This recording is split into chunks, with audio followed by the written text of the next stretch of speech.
So I have been asked to speak about the relationship between the Sustainable Development Goals and aging, healthy aging, and how it relates to global health.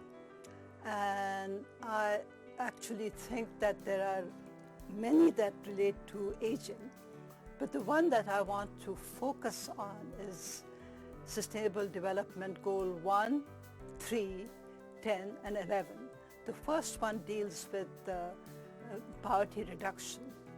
And I became interested in the issue of aging, partly because I was aging and I wanted to really anticipate what to expect in the future. But that led me to doing research on long-term care facilities and during COVID-19 that let me look into what was it like for older people who are living in isolation in these long-term care facilities.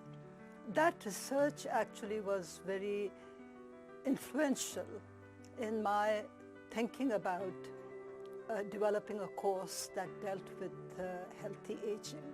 But that's a separate story. In terms of what the development goals do, I just want to give some example of how poverty impacts older people.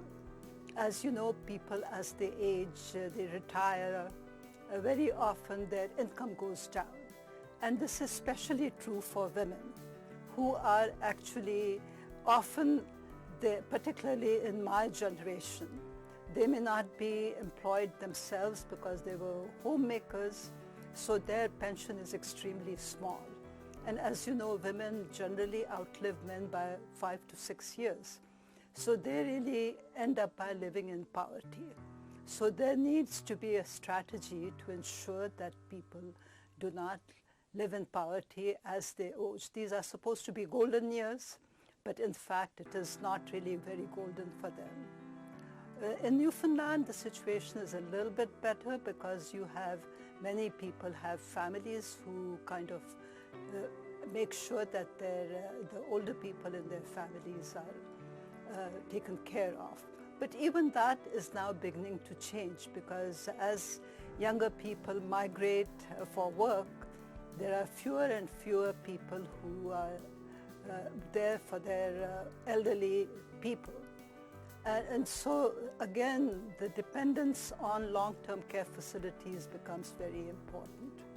If you look at what's happening in the developing world, and I can only talk about the country that I'm familiar with, and that is India, where either you are wealthy and you are taken care of because you have people in the home who can take care of you, and there is an obligation on the part of the family not to put people in old people's home, although that too is beginning to change with urbanization.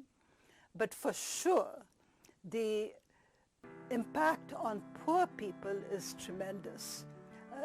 Life expectancy also is much lower in developing countries, so we cannot generalize as to what's happening in a country like Canada with what's happening in countries like India, Pakistan, Bangladesh, African countries. The situation is quite different.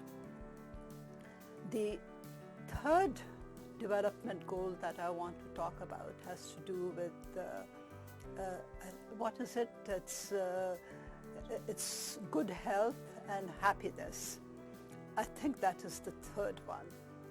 And that is so important because we do not know how to make sure that older people who experience loneliness, that they are looked after. So we need to have communities that actually create that condition for them to be able to live with a degree of enjoyment and happiness.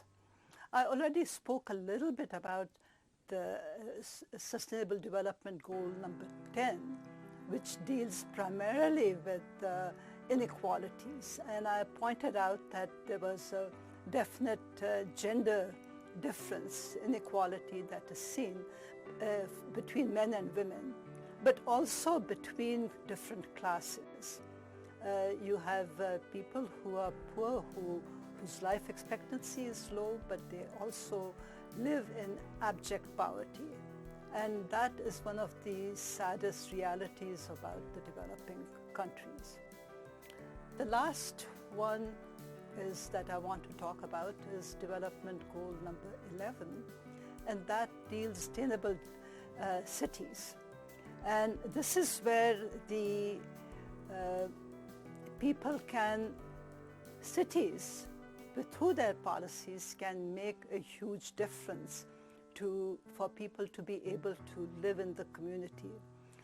We are talking about healthy living, which means being able to walk, being able to go everywhere, but if your sidewalks are blocked with snow, as it was today, I had to shovel quite a bit of snow and could not walk down to the park because the sidewalks had not been cleared.